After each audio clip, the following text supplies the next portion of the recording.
We are talking Tremors, A Cold Day in Hell. This one is directed by John Michael Paul, who actually directed the previous Tremors movie. That was part 5, yes. This is the 6th Tremors movie, who knew? And this one stars, once again, Michael Gross, and we also have Jamie Kennedy returning from the last movie as well. Now, if you've seen the last movie, this is essentially the same movie redux. Now, the unique selling point of this film, apparently, is that we now have ice tremors, ice graboids, basically.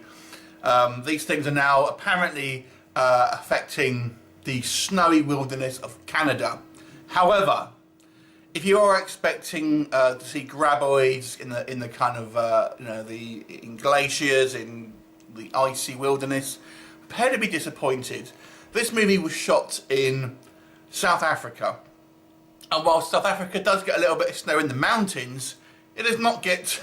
It's not a particularly cold country, and all they've done is the scenes that are meant to be taking place in the snowy wilderness is simply what looks to be sand in the desert, and they've just kind of like changed the colour really, so it's the most sandy looking snow you'll ever see. And then when we kind of get to our main kind of base of operations, there's a line that says, "Oh, this is the hottest summer in Canada ever, so therefore there's no snow." So the whole point of this movie is that it's meant to be Tremors in this kind of like this snowy environment, and for 90% of the movie, it's just a kind of a desert base. And then the scenes that are meant to be in the snow are clearly just obviously sand that are just kind of colour corrected. So that in itself is very disappointing. Also, it's amusing that this is going to take place in Canada, but all of the supporting cast have got South African accents. It's just like, come on. I mean, why not just set it in South Africa again? I know that the last one, I think one of them was anyway. Anyway, so there you go.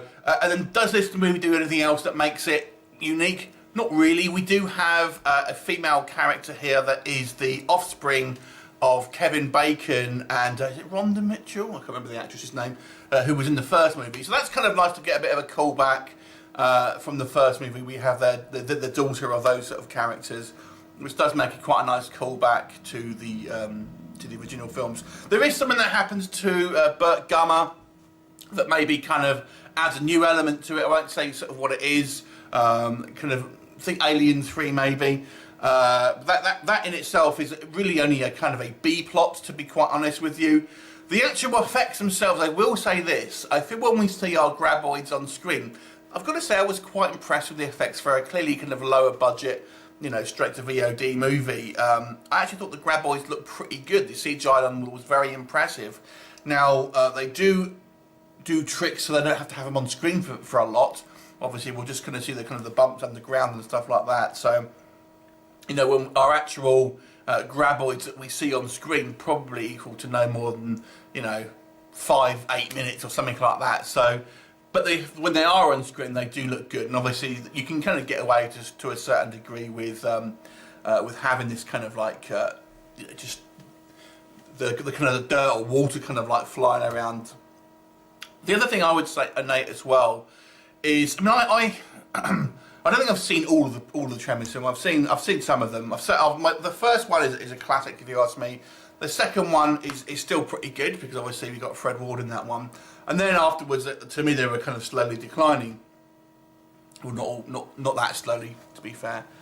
But the way the characters speak in this film is, I've got to be honest with you, really bad. And it's probably the worst thing for this film is the horrible dialogue and the way it is said by our actors. So it kind of is really campy. And if this is going to take place in the same universe as our first film, if you look at that as a comparison and how different the characters act, I mean, they act like cartoon characters, and there's such kind of like broad stereotypes. We have the kind of like the kind of Weasley kind of wimpy doctor. We have the tough as nails kind of like female kind of grizzled pilot, and they're just such caricatures. It's really horrible. So I really didn't like that, to be honest with you. I thought even sort of like Burt Gummer's character now, Obviously the introduction of Jamie Kennedy, and obviously in his kind of like, again, it's just really, really cheesy. So if you like the last movie, I think it's Bloodline, number 5, it's very much like that. I personally wasn't a big fan of that movie. I'm not a huge fan of this film, although I do appreciate some of the effects were quite good, and I do like the Tremors as a kind of a concept, and the Graboids as a kind of design of creature, and obviously the permutations of the different species of them. That was quite good. And there are some kind of reasonable action set pieces here, and you know, some quite inventive ways, obviously, how to deal with them and stuff like that.